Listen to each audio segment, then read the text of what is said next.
সেই জন্য একটা বিচার প্রয়োজন হবে। আন্তর্জাতিক অপরাধ ট্রাইব্যুনাল যে বিচারের কাজগুলো করছে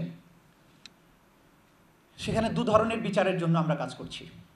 একটা হচ্ছে জুলাই আগস্টে সংগঠিত যে মানবতা বিরোধী অপরাধ, এই যে আপরাইজিং, এই যে বাংলা বসন্ত, সেই সময়ে আমাদের বীর সন্তানদের উপরে যে পৈশাচিক আক্রমণ চালানো হয়েছে, যারা এটার আর্কিটেক্ট ছিল, যারা মাস্টার মাইন্ড ছিল, এবং গ্রাউন্ড লেভেলে যারা আইন লঙ্ঘন করে অতি উৎসাহী হয়ে শুধুমাত্র শেখ হাসিনা বা ঊর্ধ্বতনদের নেক নজরে পড়ার জন্য যারা এই হত্যাকাণ্ডের সাথে সরাসরি সম্পৃক্ত ছিল, সেই সমস্ত সকল রাঘব বোয়ালকে আমরা ধরব।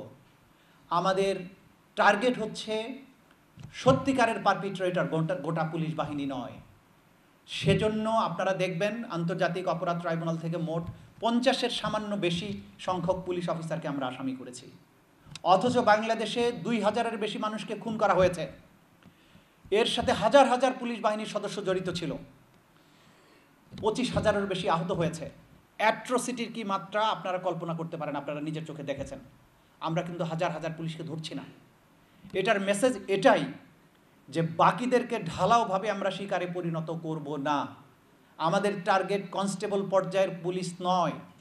আমরা প্রধান হুকুমদাতা, মাস্টার মাইন্ড, সুপিরিয়র রেসপন্সিবিলিটি যার আছে শেখ হাসিনা, আমরা তাকে ধরব।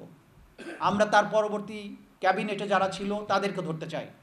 এবং তারা যে সরাসরি নির্দেশ দিয়েছেন, আপনাদেরকে আমি আশ্বস্ত করে বলতে চাই, তার সমস্ত তথ্য প্রমাণ আন্তর্জাতিক অপরাধ ট্রাইব্যুনালের তদন্ত সংস্থার হাতে আছে। তারা মানুষকে সার্ভেইলেন্সে রাখার জন্য, গুম করার জন্য, তাদের সমস্ত কর্মকাণ্ডকে পেছন থেকে মনিটর করে তাদের উপরে কিভাবে নিপীড়ন চালানো যায় সেজন্য নানা ধরনের মেকানিজম তারা বাংলাদেশে তৈরি করে রেখেছিল। নিষিদ্ধ ঘোষিত যে পেগাসাস প্রযুক্তি, সেই প্রযুক্তি ইন্টারন্যাশনালি কিন্তু এটা ব্যান্ড। সেই নিষিদ্ধ ঘোষিত প্রযুক্তি বাংলাদেশে শত কোটি টাকা দিয়ে কিনে নিয়ে এসে সেই প্রযুক্তি দিয়ে আমাদের বাংলাদেশের মুক্তিকামী, স্বাধীনতাকামী সাধারণ মানুষের পেছনে সার্ভেইলেন্স করা হয়েছে।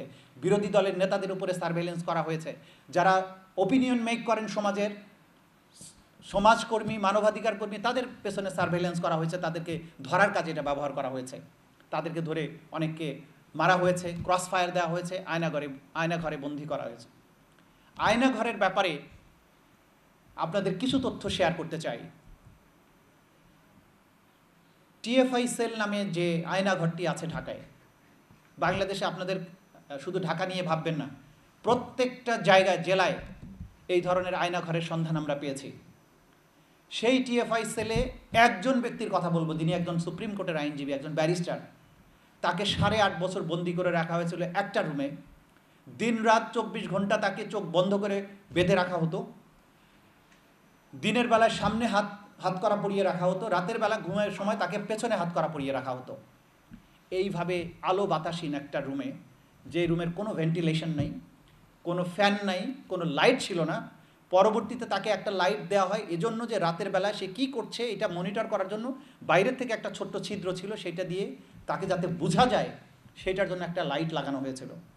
আপনি কল্পনা করেন এরকম একটা রুমে যদি 8.5 বছর আপনাকে বন্দি রাখা হয়, আপনি বেঁচে থাকবেন? এর মধ্যে সে অসুস্থ হয়েছে, সার্জারির প্রয়োজন হয়েছে। ওই রুমেই তাকে কোন ধরনের ডাক্তার এনেছে জানি না, সেখানে ডেকেই তাকে সার্জারি করা হয়েছে। পাশের রুমগুলোতে ছিল টর্চার সেল। সারা রাত ধরে পৈশাচিক টর্চার করা হতো। সেই টর্চারের মাত্রা ছিল যে তাদেরকে পায়ে হাত পা বেঁধে উল্টো করে ঝুলানো হতো, যৌনাঙ্গে ইলেকট্রিক শক দেওয়া হতো, দেয়ালে বিভৎস ছবি টানিয়ে রেখে দেখানো হতো তো তোর অবস্থা এরকম হবে। একটা ছেলের খবর আমরা পেয়েছি যাকে এত নির্যাতন করা হয়েছিল সারা শরীর পচে গিয়েছিল।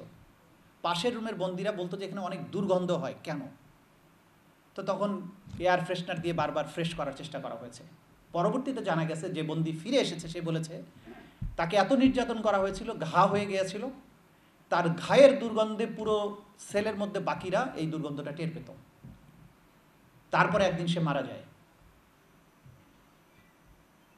পাশের সেলে নির্যাতন করতে করতে মানুষ যখন মারা গিয়েছে, অন্য পাশের রুমের বন্দীদেরকে ডেকে নিয়ে ওই রুমের লাইট অফ করে, লাইট তো অফই থাকে, ডেড বডির উপর দিয়ে হাঁটানো হতো এবং বলা হতো টের পাস কিছু, তোর অবস্থা এরকম হবে, যা বলবো তা করবি।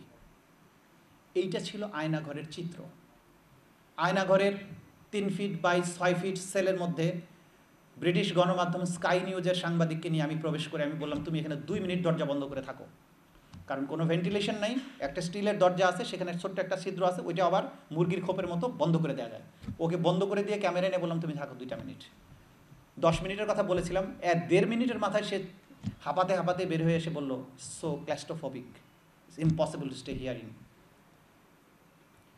এগুলো গোটা দুনিয়ার কাছে মানুষ বন্দিত্ব থেকে ফিরে এসে অনেকে বলেছে, মানুষ বিশ্বাস করতে চায়নি।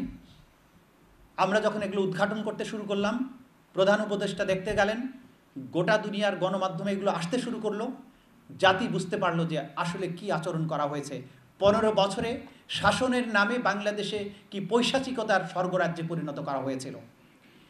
এই আয়না ঘরের বাংলাদেশকে আর ফিরে যেতে দেয়া যাবে না।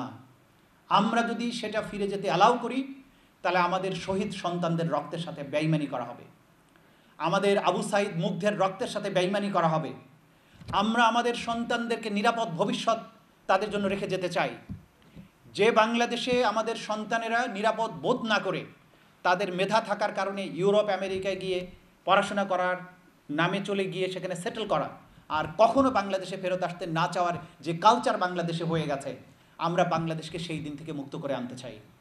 আমাদের সন্তানেরা যেন নির্বিঘ্নে বাংলাদেশকে তার পরবর্তী গন্তব্য ভাবতে পারে, তারা যেন বুঝতে পারে তাদের মেধা এবং যোগ্যতার মূল্যায়ন এই রাষ্ট্রে হবে যেই রাষ্ট্র তাদের পূর্বপুরুষেরা রক্ত দিয়ে স্বাধীন করেছিল, তাদের সহকর্মীরা দ্বিতীয়বার এটাকে স্বাধীন করেছে।